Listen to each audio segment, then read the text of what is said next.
Shalom. Bonjour. Thank you all for being here today.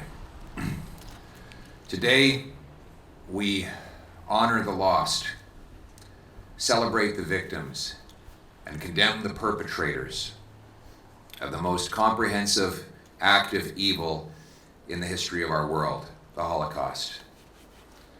In particular, we commemorate the liberation of Auschwitz and Birkenau. Every year, a group of survivors, their family, and supporters participate in something called the March of the Living. I was honored about a decade ago to march with them. It's a march from the very first concentration camp, Auschwitz, to the most deadly death camp, Birkenau. Every year, the march becomes more difficult as the survivors grow in age.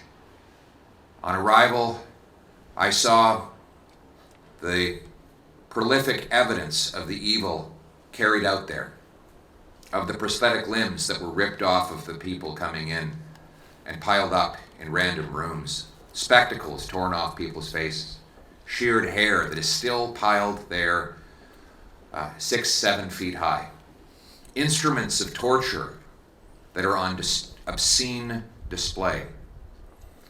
From Auschwitz, we march towards Birkenau, a death camp.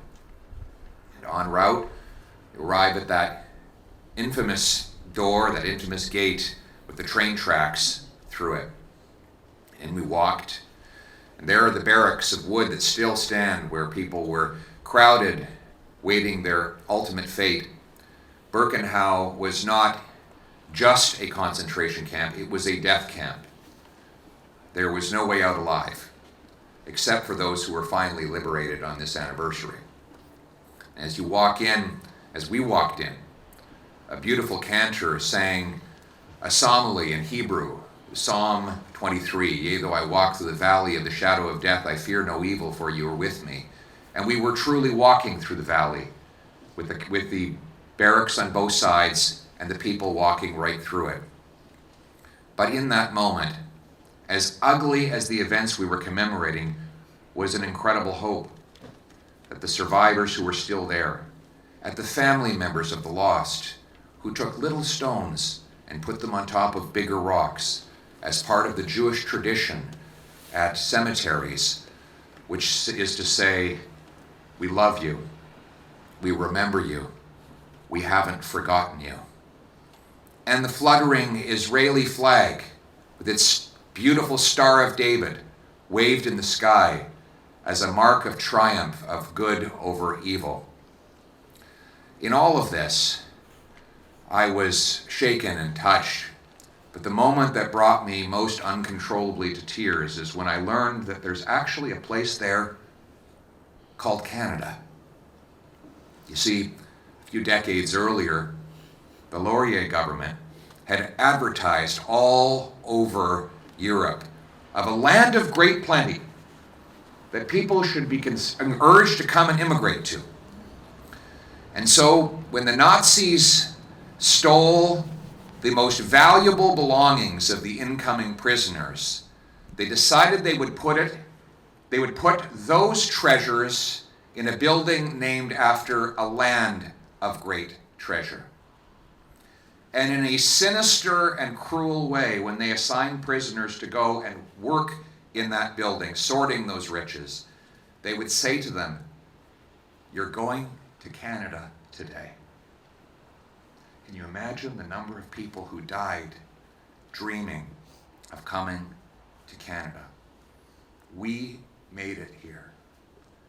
That puts on us an obligation to live up to this incredible privilege. And that means we must fight every day the kind of evil that led to the Holocaust. We must speak out in every way against anti-Semitism. We must ensure that our government never again gives contracts or funds to anti-Semitic groups. Our government must condemn the anti-Semitic and genocidal regime in Tehran. We must speak up against the United Nations for singling out the state of Israel and demand that Israel have the right to live in security and peace as a Jewish state. And we must condemn Holocaust denial. I was so proud of one of my own conservative MPs who first proposed banning Holocaust denial. And we must, every time we hear these utterances of hatred and anti-Semitism, speak out strongly and unequivocally against them. When we do that, and only then, will we live up to the privilege and the honor it is for us to live here as Canadians. Let us join arms, all of us, condemn hatred, and stand against it in favor of freedom and liberty and equality for all. Thank you very much. Never again.